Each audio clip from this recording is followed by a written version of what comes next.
Hi, welcome to our channel where we share the most intriguing stories. When a war-hardened rancher receives a bizarre letter demanding he demolish his decades-old home or pay $100K to a snobby HOA he's never heard of, he uncovers a web of lies, fraud, and sabotage that ignites a fierce land war in the Colorado hills. And he's not backing down. It started with a letter. One of those overly formal envelopes that already smell of trouble before you even open them. It was postmarked from Stonebrush Vista Homeowners Association, which struck me as odd since I wasn't part of any homeowners association. I live outside of town on my ranch called North Cross Edge, about 270 acres of rolling Colorado hillside, pine forest, and old fences that have stood longer than most of the people who now call themselves developers. I almost threw the letter out, thinking it was a misdelivery or some junk mail about property insurance. But curiosity, or maybe instinct, made me tear it open. Inside was a masterpiece of bureaucratic arrogance. "Dear Mr. Mallory," it began, "our most recent property boundary review indicates that your residential dwelling and several auxiliary structures are located within the territorial jurisdiction of the Stonebrush Vista community. To resolve this amicably, we request you voluntarily remove all unapproved constructions or remit a fine of $100,000 to the association."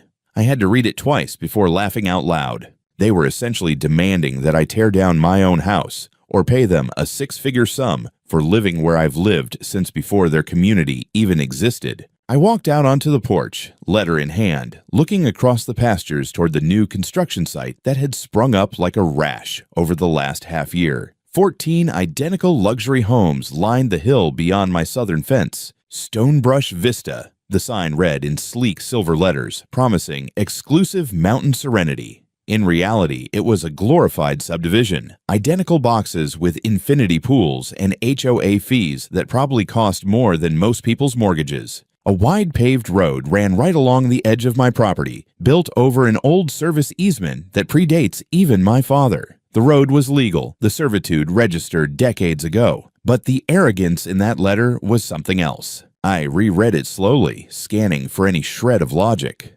Voluntary demolition of illegal structures. Transfer of property rights. Non-compliance may result in legal action. They really meant it. Somewhere behind those walls of freshly painted homes, someone named Karen was likely sipping Chardonnay and congratulating herself on reclaiming community boundaries. My house, built in 1986, was now illegal according to a neighborhood that didn't exist until the previous year. I took the folder from my office safe, a thick binder of property deeds, county maps, and survey records dating back to when my father bought the land from the Anderson family in the 70s. Every map, every coordinate confirmed the same thing. The house, barns, and sheds stood well within my boundaries. To be safe, I cross-checked with the county assessor's database. Same result. My property line hadn't budged an inch in 40 years. Still, the tone of that letter wasn't just a misunderstanding. It was a threat wrapped in legalese. I decided to treat it accordingly. The next morning, I called the number listed at the bottom, Stonebrush Vista HOA, Office of the President. The voice that answered was as sharp and brittle as a frozen twig. "This is Karen Lutz speaking." "Mrs. Lutz," I said evenly, "I think there's been a mistake. I received a letter claiming my house sits on your property. I believe you've got your lines crossed." There was a pause long enough to hear her exhale through her nose. "Mr. Mallory, we've reviewed the boundaries thoroughly. Our survey confirms your primary residence and several outbuildings encroach on Stonebrush Vista territory. It's an unfortunate oversight from before our community's establishment." "My house was built in 1986, I said. "Your subdivision started last year." She chuckled, a dry, patronizing sound. "Land boundaries evolve, Mr. Mallory. I suggest cooperation rather than confrontation. The association is willing to resolve this privately." "Privately meaning what? Write you a check?" "Something like that," she said sweetly. "Otherwise, legal proceedings will begin. We're trying to be neighborly." I almost admired the nerve. Almost. "I'll be in touch," I said, and hung up before she could spew another word. That evening, I drove the southern fence line where their property began. The sun was setting, throwing long shadows from their shiny new gates across my dirt road. The HOA's construction had eaten deep into what used to be open scrubland. Their fence posts looked suspiciously misplaced, closer to my tree line than they should have been. I took photos measuring the distance with the GPS on my truck. The numbers didn't lie. The fence stood several feet past the survey markers. By the next morning, I'd already called a licensed land surveyor I'd worked with during my military engineering days. Full perimeter, high-precision mapping, I told him. Bring the drones, bring the LiDAR equipment, and make sure every inch is logged. He didn't ask why. In this state, when someone says the HOA is coming after me, no further explanation is needed.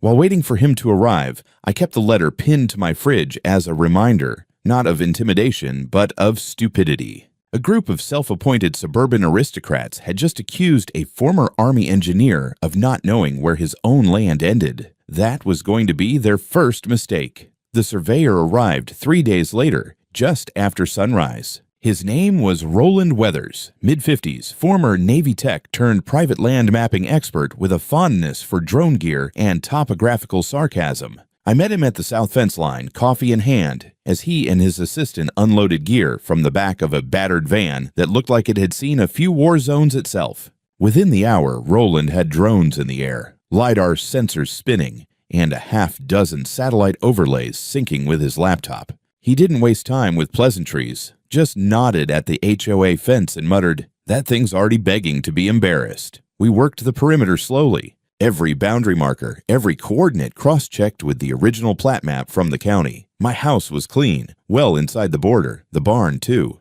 Even the guest cabin I'd built 5 years ago on the western ridge stood a full 20 feet from the property edge. But when we reached the southeast quadrant, things got interesting fast.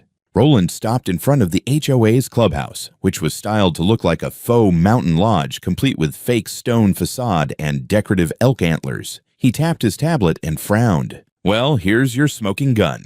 He angled the screen toward me. A colored overlay showed the structure, pool, deck, mechanical rooms, sitting a full 40 feet inside my property line. Next to it, 2 homes, units 12 and 13, also intruded by at least 20 feet each, their driveways cutting directly across what had once been my fire break zone. And if that wasn't enough, a bright red line traced a gas pipeline that now sliced diagonally through my southern forest, passing under a section of old-growth pines I'd planted with my father 30 years ago. 1.2 acres, Roland said. Maybe a hair more. You've got yourself a textbook case of boundary trespass. I stood there, staring at the HOA fence, barely able to process the audacity. These people hadn't just made a clerical error. They'd physically built on my land, poured concrete, laid pipe, planted shrubs. They hadn't miscalculated, they'd invaded, and now they were demanding I pay them for it. Back at the house, Roland helped compile the full report. Certified maps, timestamps, photos, GPS data, drone footage. He even added 3D models of the encroaching structures for the court filing. Before he left, he clapped me on the shoulder and said, "They're going to hate this. But the judge, he's going to love it." I didn't wait. That afternoon, I emailed the Stonebrush Vista HOA with a formal cease and desist notice. It included Roland's findings, a clear demand, demolish all structures encroaching on my property within 30 days or face a civil lawsuit. I CC'd my lawyer, the county zoning office, and the local news. I figured if we were going to fight, we might as well do it with the lights on. The next day, I got a reply, unsigned, generic, clearly written by some HOA legal rep. It rejected all claims and insisted their own survey placed all current infrastructure within legally obtained development limits. No data, no attachments, just defiance and fluff. So I filed the suit.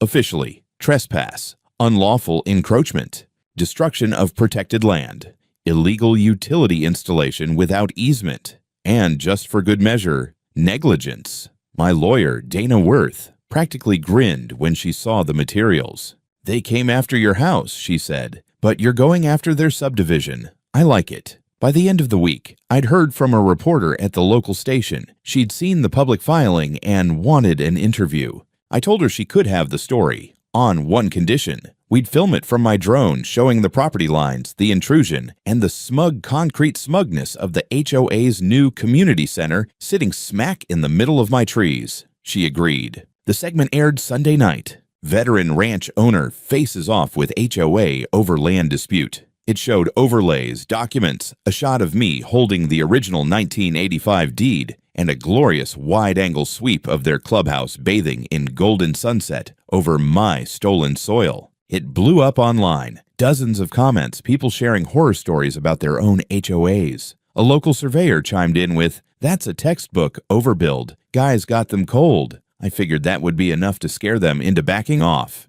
Maybe even start talks. Instead, I got a knock on my door 2 days later. A man in a beige blazer stood on my porch with a camera crew behind him and a microphone clipped to his collar. "Mr. Mallory?" he asked. "My name's Travis Dean. I represent the Stonebrush Vista Homeowners Association. We'd like to schedule a meeting to resolve this misunderstanding." I stared at him for a moment. "You brought a film crew to negotiate a property dispute. Transparency is important," he said with a fake smile. "We believe in community dialogue. Your forest structures deep into my forest, Travis. Dialogue ended when you poured your foundation on my land." His grin faltered. "We maintain that the HOA acted in good faith based on maps certified in 2001. "Those maps are outdated," I said. "I've got the originals, the new survey, and drone footage. You built on the wrong side of the line. I'm giving you 27 more days before I file for forced demolition." Travis's jaw tightened. The crew kept filming. I stepped forward slowly and looked directly into the lens. "Let me be clear, this isn't a misunderstanding. This is theft. And I'm not the one who's going to be tearing anything down." I shut the door in their faces. From the kitchen window, I watched them awkwardly pack up the camera gear and walk back to their SUV. I could almost hear Karen screaming over the phone from wherever she was. 3 days after I filed the lawsuit, the gloves came off. A courier delivered a thick envelope stamped with the Stonebrush Vista HOA's legal insignia. Inside, a counterclaim. Their attorney was demanding that my house, built nearly 4 decades ago, be declared an unauthorized structure outside my legal boundary. They wanted a court order to force its partial demolition, but they didn't stop there. The claim demanded that I surrender 6 acres of land to the HOA as reparations for what they called community disruption and servitude obstruction. And just to put the cherry on the sundae of absurdity, they also wanted damages for emotional harm to residents. Emotional harm, because I had the audacity to live in my own home. At first, I sat at my kitchen table just staring at the document. The arrogance was so thick, it practically bled through the pages. They were calling me a trespasser on my own ranch. According to them, the boundaries had been redefined during a supposed land reclassification in 2001. They enclosed blurry photocopies of a map I had never seen before, marked up in red ink like a toddler had gone to town with a highlighter. No certified seals, no GPS coordinates, no official stamps. Just a big arrow pointing to my home with a note scribbled, "Encroachment begins here." I called Donna immediately. She laughed once, dry and low. "They're using the old reclassification maps. Those were never finalized. And even if they were, they don't override your deed, your county plat, or the federal GIS database." Then her tone shifted. "But Evan, this means they're going all in. They're going to try to drown you in paper cuts and PR noise. Hope you've got more fuel in the tank." "Always do," I said. She countered the next day by filing a motion for discovery. We demanded every document, every map, every piece of correspondence related to their development permits, including foundation plans, zoning variances, and utility easements. I also filed a separate request for a temporary injunction to freeze any further development or utility work until the case was resolved. Karen responded by going full peacock. She hosted a press conference right at the gates of Stonebrush Vista, with a podium and a microphone and a big HOA banner behind her, like she was announcing a run for Senate. She stood there in a pastel blazer, smiling like she was about to bless the masses with gospel truth. We at the Stonebrush Vista Homeowners Association are dismayed by Mr. Mallory's hostile and misleading actions, she said, voice syrupy sweet. Our development has brought jobs, homes, and value to the community. The allegations made against us are not only unfounded, but harmful to neighborhood harmony. We have verified boundary data, certified by professional consultants, which clearly show that Mr. Mallory's structures lie within Stonebrush jurisdiction. We are simply asking him to respect the rule of law. It was straight out of the gaslighting playbook. She made it sound like they were the victims of some roaming outlaw with a barn. I didn't reply to the press. I let my data do the talking. That evening, I uploaded a comparative video map online, split-screen footage showing my 3D survey on one side, and archival drone footage of the HOA construction site from 6 months earlier on the other. You could watch, frame by frame, as they built their fence 3 feet past the original marker. You could see the bulldozers clearing trees inside my tree line. I zoomed in on time-stamped footage where a foreman measured distance with a laser and then nodded, directing the crew to shift the fence line slightly east. Subtle but clear, premeditated. The clip went viral in the local community groups. Comments flooded in. One guy claimed he worked for the concrete company and was told not to ask questions when pouring the foundation for the community pool. Another said Karen had joked at a planning meeting about swallowing up the dead zone to make the property flow better. That dead zone was my land.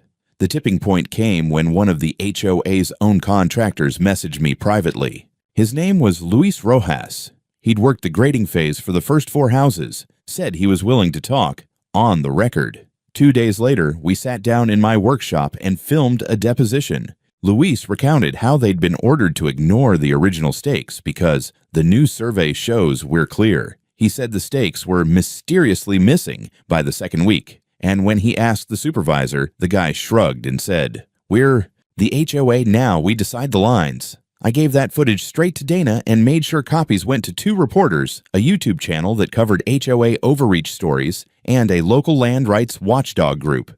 We weren't just in a lawsuit anymore. We were in a war of narratives. Karen responded by trying to discredit my survey. She claimed that Roland Weathers, the surveyor, wasn't properly licensed. Bad move. Roland not only held one of the longest-standing state certifications in Colorado, but he'd taught land surveying at a university and had been contracted by federal agencies for wildfire boundary mapping. Dana filed a motion demanding a retraction and formal apology for defamation. Roland was furious and volunteered to appear in court, maps in hand. By now, Dana had built a 300-page case file with hard evidence, testimonies, timestamps, technical overlays, and notarized documents. The judge scheduled the preliminary hearing, and that's when we learned something really curious. The HOA still hadn't submitted their boundary survey to the county, the one they kept citing, the one they built their entire counterclaim on. That was the first real crack in their wall, and I knew, deep down, that somewhere behind all the HOA paperwork, something much uglier was hiding. The first red flag came folded inside an unremarkable manila envelope. Dana brought it over personally, her jaw locked tighter than I'd ever seen. She dropped the folder onto my kitchen table without a word and flipped it open to a scanned copy of a boundary survey. "This," she said, "is the so-called document Karen and her HOA have been referencing in every filing." I finally got my hands on the original. I leaned over the printout. Right away, I noticed 2 things. First, the boundary lines they claimed, those that supposedly sliced through my barn and touched my house, had no registered GIS tags, no coordinate sets, no official stamp from the county, or even a private certifying body. Second, the document was allegedly notarized in June of 2001 by a person named Thomas M. Fielding. That name sparked something in my memory. I grabbed my own property file, flipped through the records, and found a familiar name in a very different context. Thomas Fielding, a notary I remembered from when my dad handled some land transfers in the early 90s. But that man, according to public records, died in 2015. "Yeah," Dana said, already reading my thoughts. "They forged the stamp, or copied it from an old document and slapped it on this one." We dug deeper. The supposed surveyor listed on the file, Craig Simmons, wasn't registered anywhere in the state's licensing board. No license number, no previous filings, nothing. Dana checked the watermark metadata of the scanned file and found that it had been created just 4 months ago, not 24 years ago. And to top it off, the document's properties listed KL Associates as the author. "KL," I muttered. "Karen Lutz." Dana nodded grimly. "We just crossed into felony territory." We filed a motion the next morning, submitting the fraudulent document to the judge along with affidavits from both the state licensing board and the county recorder's office. Within 48 hours, the court issued a temporary restraining order blocking the HOA's countersuit and freezing all ongoing construction activity along the disputed boundary. The judge's order specifically cited evidence of potentially criminal misrepresentation of legal documents. That same day, the County Zoning Commission issued a request to audit all HOA submitted permits associated with the Stonebrush Vista development. Word spread fast. Karen stopped smiling in public. Her pastel blazers turned darker, her interviews dried up, and the once busy HOA social pages suddenly went silent. A few Stonebrush residents even reached out to me anonymously, saying they'd had no idea what was going on and asking if their homes were safe.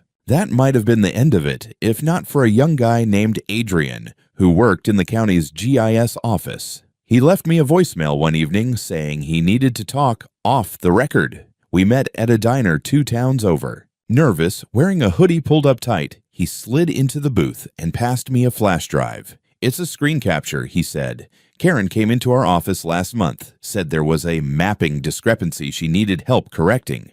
She brought donuts. Then she waited until my supervisor stepped out and asked me if I could tweak a few boundary lines. Nothing big, she said. Just match the HOA's copy to what's in the public system. I asked if she offered him anything. He nodded. Said she could get me a nice side gig doing GIS consulting for a private developer, double my current rate."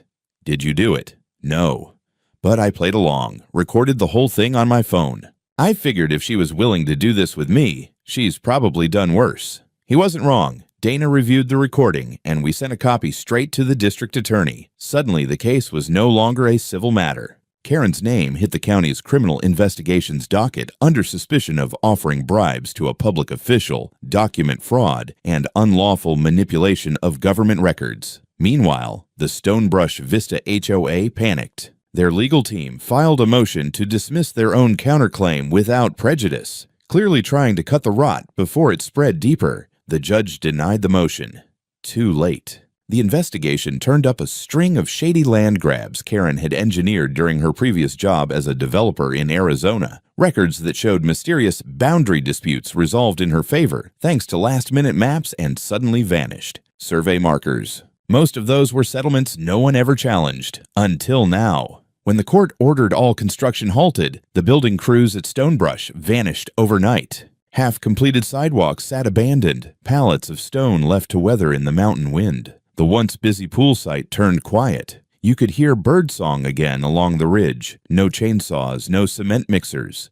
Just silence. That Sunday, I walked the boundary line alone with my dog Scout. I reached the cluster of new homes where units 12 and 13 still stood. Empty. Silent. My GPS confirmed it again. Both homes planted right over my land. I placed fresh orange stakes at the real line, one every 10 feet, just in case anyone forgot where reality began. But the air felt off. Too quiet. Scout tensed up near the transformer box at the edge of the forest. He growled low, ears pinned back. I stepped closer, and my boots cracked over fresh tire tracks. Too fresh. Someone had been here last night. I didn't say anything out loud, but I took pictures, tagged the coordinates, and tightened the security camera coverage when I got back. I had a bad feeling, and it was only going to get worse. 3 nights later, just past 2 in the morning, I woke up to the sound of absolute nothing. That's what struck me first. No hum from the security panels, no flickering standby light on the router, no electric buzz from the old fridge in the guest kitchen. Just silence. Dead, absolute silence. I sat up, grabbed the flashlight from the nightstand, and flicked it on. Nothing. Batteries were fresh. I checked them just the day before. I stumbled to the front window, peeked outside. The yard was pitch black. Even the motion lights on the barn were out. Someone had cut my power, and judging by the dead phone line and disabled internet backup, they'd hit my comms too. Scout was already growling in the hallway, tail rigid, nose low. I grabbed the emergency backup lantern from the closet and headed for the breaker shed. The door was hanging open. The main switch had been physically pulled, the lock plate twisted like it had been wrenched off with bolt cutters. The fiber line had been sliced straight through and stuffed into the soil. Not torn. Cut. Clean. Fast. Deliberate. That morning, the mailbox held something even worse. A half-folded piece of yellow paper. No return address. No signature. Just 4 words in crooked Sharpie strokes. 7 days. Your move. Beneath it, taped to the inside of the box, was a small photograph, taken with a telephoto lens. It showed me and Dana in my living room, back when we were reviewing the forged survey. From outside the house, through the window, whoever left the note had been watching me, closely. I didn't waste a second. By noon, the ranch was outfitted with a new security layer, 6 covert trail cams hidden across the woods and ridge lines, motion activated and remotely synced. I brought in my friend Marcus, a retired ranger with a private license now, to set up tactical monitoring. I also contacted a private security firm out of Pueblo I'd used during fire season once. They weren't cheap, but they were fast. And armed. Dana filed a police report, but given how non-violent the damage was, the county sheriff's office didn't exactly spring into action. They logged it, told me to keep an eye out, and politely hinted that I shouldn't escalate. I didn't tell them that I already had. 3 days passed quietly. Then, the 4th night, just after 1 a.m., I got an alert on the secure feed. Camera 3, southern tree line near the utility shed. Movement. I pulled the feed up on my laptop and froze. A man in HOA uniform, stonebrush jacket, HOA ID lanyard, even the smug logo cap, was crouching at the edge of the transformer box, fiddling with a toolkit. I activated the security floodlights remotely. He bolted like a scared raccoon, tripping over the gravel path. Marcus was already in motion, caught him just past the fence line, tasered him in the leg, and dragged him back up the hill like it was routine. We zip-tied him to the porch post and called the sheriff. This time, they had no choice. Turned out the guy's name was Brendan Shaw, 29, listed as an HOA maintenance technician. On his person, a small pack of industrial black powder, basic wiring gear, a delayed ignition module, and a fuse system. The sheriff didn't call it what it was, but I did. He was trying to blow the transformer. During interrogation, Brendan cracked fast. Said Karen gave him instructions, told him to send a message. Said she told him, they need to learn that this land will never be theirs. Claimed she even said that I'd back down once I lost a few nights of sleep. Well, I'd lost those already. We handed the footage, audio, and signed statement to the FBI office in Denver. They took over from there. Domestic sabotage of utility infrastructure, that's not a civil case. That's federal. Karen, for her part, did the only thing she could. Denied everything. Claimed Brendan was a lone wolf. An unstable contractor, claimed she'd never met him personally, even though we had video of her calling him by name on HOA property last month. The HOA board went into full damage control mode, lawyers, PR statements, blame shifting, but it didn't matter. The moment that footage aired, first on the local news, then syndicated across 3 states, Karen's image as the polished suburban mogul shattered like a windshield under a brick. By the end of the week, 2 other HOA employees quietly resigned, and the HOA's legal team filed an emergency petition to negotiate a settlement. I didn't respond, because this wasn't about money anymore. This was war. The morning after Brendan's arrest, I sat with a fresh cup of coffee on the porch, watching the frost cling to the pine fence. My inbox had exploded. Journalists, lawyers, online sleuths, even a podcaster who wanted to do a 3-part series on the HOA war in the Rockies. I ignored them all. The only messages I cared about were from the FBI agent assigned to the case, and my land attorney, Miles Kerrigan, who was loving every second of this disaster. Miles told me the FBI had already subpoenaed HOA financials and internal communication. They were investigating Karen for conspiracy, obstruction, and tampering with federal utility lines. Meanwhile, I had my own plan to finish carving this nonsense into stone. I filed a civil injunction demanding immediate removal of all 4 structures built on my land. I attached a detailed package, drone footage, survey overlays, original zoning maps, witness statements from construction workers, and a video interview with one of Karen's former subcontractors. That last one was gold. He admitted on camera that he was instructed to move boundary stakes 4 feet inward during Phase 1 grading. Said Karen told them, quote, "Nobody's gonna check. It's just trees." I filed everything in the El Paso County Court, and by then, the media had caught wind. I didn't go public myself, but someone leaked the court documents. News vans started parking outside the ranch like it was Yellowstone. Karen tried to spin it. She held a press conference on the HOA clubhouse lawn, where ironically 2/3 of the stage sat on my soil. Wearing her signature blue blazer, she called me a belligerent ex-military squatter, claimed I'd weaponized misinformation, and waved around a stack of old plats from the early 2000s. Same damn maps we'd already disproven. But her problem wasn't me. It was the evidence. That week, the court appointed a third-party cadastral specialist, neutral, certified, and from out of state, to settle the boundaries once and for all. His name was Luis Contreras, and he had the personality of a fax machine, but he did the job with terrifying precision. Over 5 days, he redid the entire perimeter survey using LiDAR scans, GPS triangulation, and core sampling on disputed terrain. On day 6, he submitted his report to the court and copied me. I opened the PDF, and there it was in bold. The entirety of the structures in question, Clubhouse Lot A, Residential Units 3 and 5, and Utility Line S3, are positioned between 1.1 and 1.4 acres inside Parcel 144A, North Cross Edge Ranch, recorded deed. 1986 Air 752. Encroachments confirmed. HOA documentation found to contain forged annotations, inconsistencies in date formatting, and use of a non-active notary ID belonging to deceased notary D. Hanley, expired 2015. Deceased notary. Karen had actually signed off the forged documents using a ghost. The judge didn't even wait for oral arguments. Within 48 hours, he issued a full injunction halting all development on the disputed land. Demolition orders were triggered pending final ruling. Karen's countersuit was thrown out. The courtroom buzzed like a beehive. But Karen, she didn't show. Instead, her legal team filed a motion to delay hearings due to medical stress. Meanwhile, HOA board members began to quietly disappear. Some resigned. Others stopped responding to subpoenas. Brendan, the would-be saboteur, flipped entirely. His plea bargain included full cooperation, and he sang like a canary. Then came the final blow. A junior clerk from the county recorder's office emailed my lawyer. Apparently, someone tried to manually amend the GIS coordinates for my lot in the official system using administrator credentials tied to a flagged terminal. The clerk was suspicious and pulled the terminal log.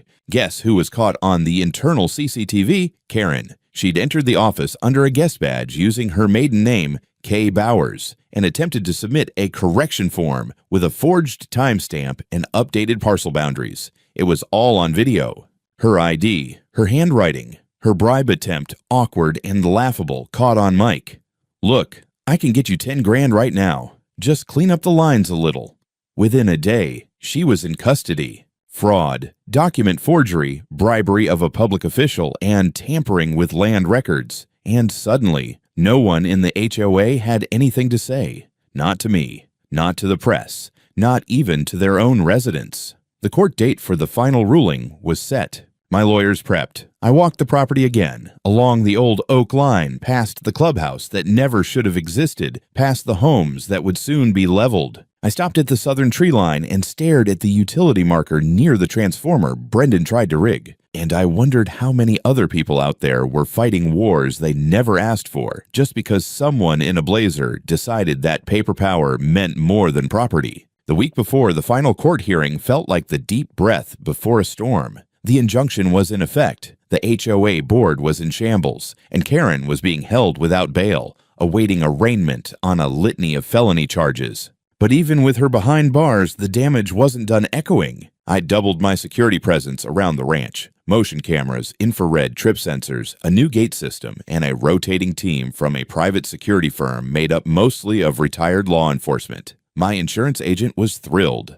I wasn't taking any more chances, not after what Brendan tried. Still, I wasn't prepared for what happened next. It started with a subtle drop in water pressure at the guest house, then brown sediment in the pipes. I assumed it was just winter sludge, but when the main line failed entirely 2 days later, my contractor opened the ground and found the cause. Someone had deliberately smashed the feeder pipe, rerouted the water with a garden hose, and buried it under fake gravel. It wasn't just sabotage, it was a message. We pulled surveillance footage, 2 silhouettes in Stonebrush HOA maintenance uniforms, night footage grainy, but we caught one clear enough to ID, a mid-level HOA board member named Mitch Cramner, the same guy who'd signed the HOA's trespass notice back in part 1 of this circus. I sent the footage to both my lawyer and the local sheriff. The sheriff, already fed up with this entire debacle, personally drove to Mitch's house, knocked on the door, and dragged him in for questioning. The man cracked within 2 hours.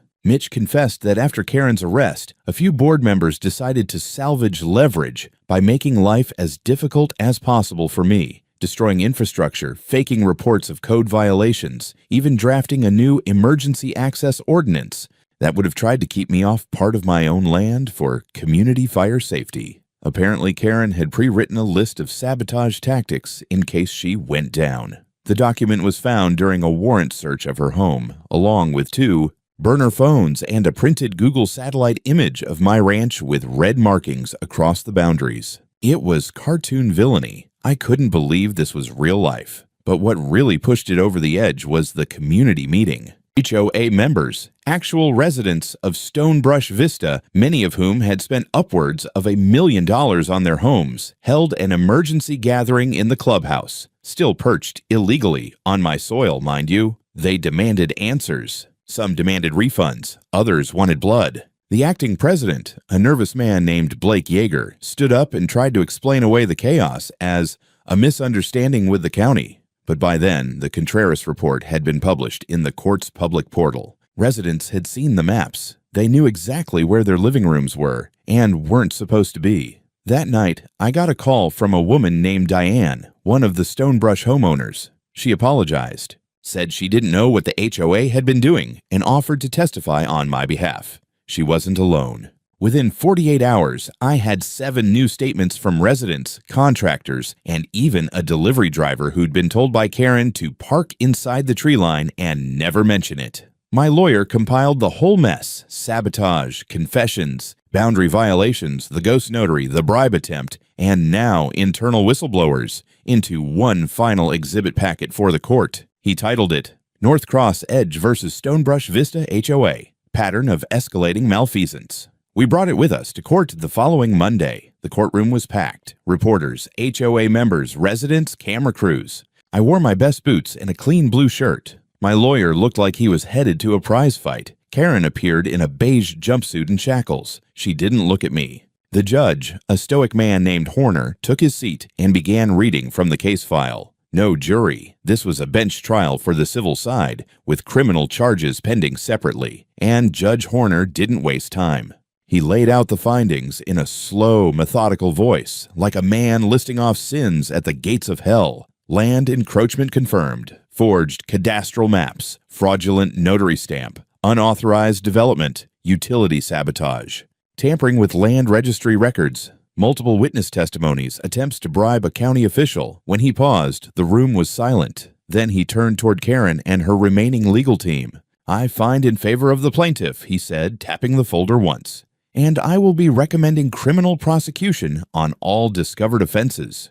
The relief hit me so hard I had to sit down, but Horner wasn't done. He ordered Stonebrush Vista HOA to demolish the 4 encroaching structures within 90 days, restore the damaged woodland area at their expense, and pay a total of $3.7 million in damages for illegal occupation, environmental, destruction, legal costs, private security, and emotional distress. Karen's criminal trial would be scheduled separately, and from the look in her eyes as deputies led her out in cuffs, she knew damn well she'd be spending a long time away from pine trees and swimming pools. 3 weeks after the verdict, demolition crews arrived at dawn. I stood by the fence line with a thermos of coffee, watching as excavators rolled onto what used to be my southern forest and was now a former clubhouse site. They started with the pool cabana. Glass shattered, tiles cracked, rebar bent like wet twigs. Next came the 2 homes, vacant, hastily abandoned by their owners once the court confirmed they'd been built on stolen soil. The final target was the gas line hub. It took 2 full days to extract it safely, under watch from the fire department and a team from the State Utilities Commission. The land was scarred, but mine again. Stonebrush Vista HOA filed for bankruptcy the following month. The civil judgment had gutted them. Homeowners scrambled to restructure as an independent neighborhood association, but the damage was done. Most just wanted to move. Some sued Karen. A few even sent me thank you letters. Karen was convicted on all charges: document fraud, attempted bribery, criminal conspiracy, and ordering acts of sabotage. She got 14 years without parole. The sentencing barely made the news. I bought the adjacent 5-acre parcel at the county auction. The clubhouse rubble was gone, and I cleared the space for pasture. Just before winter, I installed a new wooden fence and added 12 signs along the perimeter. Private land. Not HOA property. Trespassers will be photographed, reported, and mocked. Then I sat on my porch, opened a beer, and watched the sun set over a property no one would steal again.